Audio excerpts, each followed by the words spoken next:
반갑습니다. 자유민주주의 빵식입니다. 자, 오늘 3월 25일 목요일이고요. 오늘 날이 날씨는 흐리다고 했는데 매우 화창하고 화창하다 못해 굉장히 더웠습니다. 그래서 오늘 좀 우도도 벗고 다니고 반팔 입고 다니셔도 될 정도로 여름이 성큼 앞으로 다가온 듯한 그런 느낌을 받았는데, 자, 그건 그렇고 오늘 이 코로나 확진자는 430명이라고 하고요. 이 변이 바이러스는 업데이트가 안 됐습니다. 자, 엊그제 울산에서 79명 이 무더기 확진된 후에 소식은 깜깜입니다. 자, 아무튼 이 정권은 매를 하나씩 벌고 있고요. 언젠가는 이 가까운 시일 내에 이 모든 진실들이 세상에 터져 나올 것이 분명하니까 기대 만땅 해주시기 바랍니다. 자, 서울 부산 재보선을 2주 남겨놓고 민주당이 애가 타다 못해 이 별의 별짓을 다 하고 자빠졌는데, 하지만 이런 거 다 소용없다고 생각합니다. 우리가 늪에 빠져서 허우적될 때마다 꼬르륵 아시죠? 알아서 허우적대다가 영원히 가라앉기를 바라고 비나이다. 자, 박영선이 이재명을 붙들고 지금 서울시장에 한번 당선돼 보려고 희한한 짓거리를 하고 있는데요.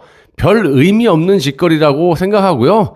이쯤 되면 이제 그만하고 정치 계속 할 생각이면 후보를 사퇴하는 것이 현명한 판단이라고 생각을 해봅니다. 애초부터 민주당은 당헌까지 바꿔가면서 아주 파렴치하게 국민을 이 개돼지 취급을 해오고 있지 않습니까? 얼마나 국민들을 이 바퀴벌레 수준으로 봤으면 이 지들이 국민의 혈세를 무려 900억 가까이 소모를 하면서 만질 거 다 만지면서 지들이 만졌지 우리가 만졌어요? 쓸데없는 보궐선거를 치르게 했다면 난 사람이라면 미안해서 국민의 세금 대신에 민주당비 지들끼리 돈을 모아서라도 지불을 해야 되고, 또 그만한 돈 니네 돈 많잖아. 그동안 축적해온 돈들이 얼마나 많니? 부정축제라고 해야 되나요? 자, 또한 이 문재인이 만들어 놓은 당헌에도 이 버젓이 선거에 후보를 내지 않는다라고 되어 있는데, 그걸 또 싹 바꿔가지고 뻔뻔하게 이 박영선이라는 후보를 내고 지금 선거 활동을 하고 자빠졌습니다. 자, 얼마나 국민을 우습게 보는 처사입니까, 여러분? 민주당은요, 현재 서울시장 선거 판세가 국민의힘의 열세라는 점을 인정을 하면서도 남은 2주간 뒤집을 수 있다. 아주 비현실적인 이야기를 하고 자빠졌습니다. 특히 이 박영선 캠프의 진성준 아시죠? 안경 끼고 얍실한 인간. 그 전략본부장이라고 하는데, 일단 이 인간이 말을 하는 걸 들어보시면 열세를 인정하지 않을 수는 없지만 숨은 진보 지지층이 있다, 이렇게 말을 하고 자빠졌습니다. 한마디로 샤이 진보가 있다, 이러는 거 아니겠습니까?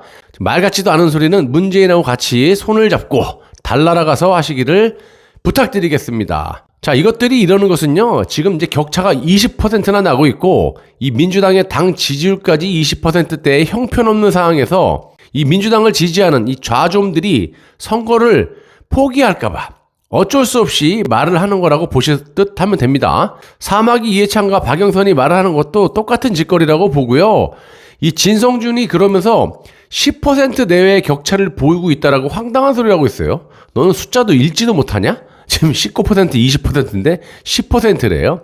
진짜 웃기고 자빠졌고요. 아주 그 입만 열면 거짓말이 입에 배가지고 이제는 그냥 지들 입에 나오는 게 그냥 거짓말인데도 불구하고 그냥 진실로 착각을 하고 막 내뱉는 것 같아요. 아무튼 이 정도는 극복할 수 있다라고 말을 하고 있어요. 하든지 말든지 말하는 건 니들 자유니까. 하긴 우리는 말도 못하게 하니까.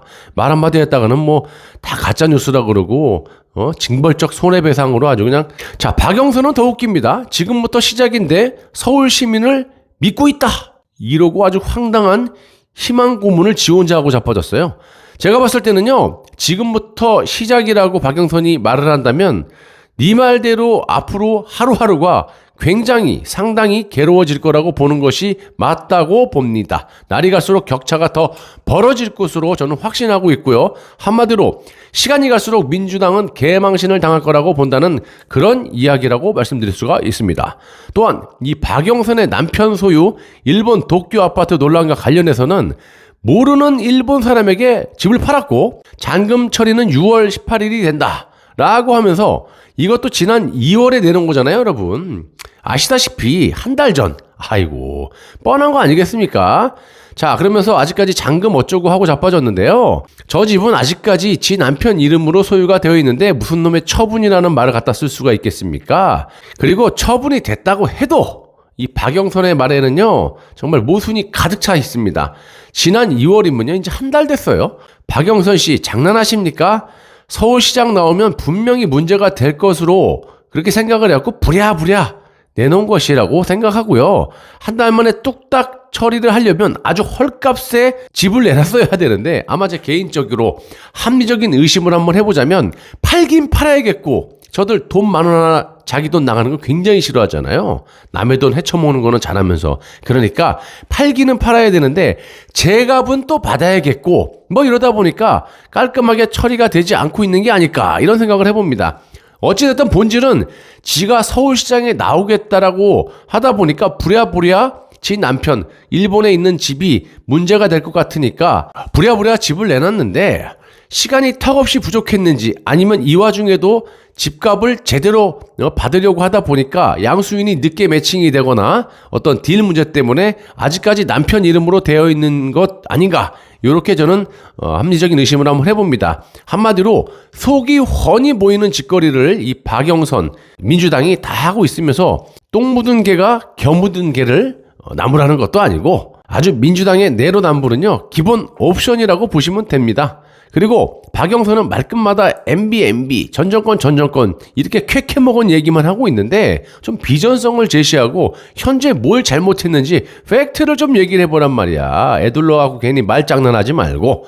자, 민주당 입장에서는요, 이번 재보궐선거는 서민층과 중산층을 제대로 건드린 사건, 이 LH 사건, 이거 막을 방법이 없어요. 자, 하나 있다면 니들이 잘하는 부정선거? 이거 말고는 방법이 없다고 봅니다. 국민의힘당의 이 김종인 영감을 비롯해서 이 개헌 세력들이 물밑에서 아주 그냥 위에는 백조인데 물밑에서는 백조 발이 막 움직이잖아요. 지금 개헌 때문에 난리가 났을 겁니다. 뭐 김무성, 이 여야 이 개헌 세력들이 물밑에서 난리가 난 것 같은데, 우리가 그것만 견제하면 충분히 이 나라 저 운동권 깡패들 다 땅에 묻고, 그리고 맑고 깨끗한 세상을 만들 수 있을 거라고 저는 확신을 합니다. 그리고 부산, 서울 선거는 뭐 보나마나 100% 이길 겁니다. 하지만 우리가 두 눈 부릅뜨고 저것들이 또 괴상한 짓거리를 할지 모르니까 그런 것만 좀 감시하게 되면 무난하게 이길 것으로 보고요. 저 무식한 운동권 깡패 집단을 싹으로 그냥 모아가지고 땅바닥에 묻어서 강악 콘크리트로 마무리를 한 다음에 이 세상에 앞으로 기어 나오지 못하게 해야 할 것으로 사료되옵나이다. 감사합니다.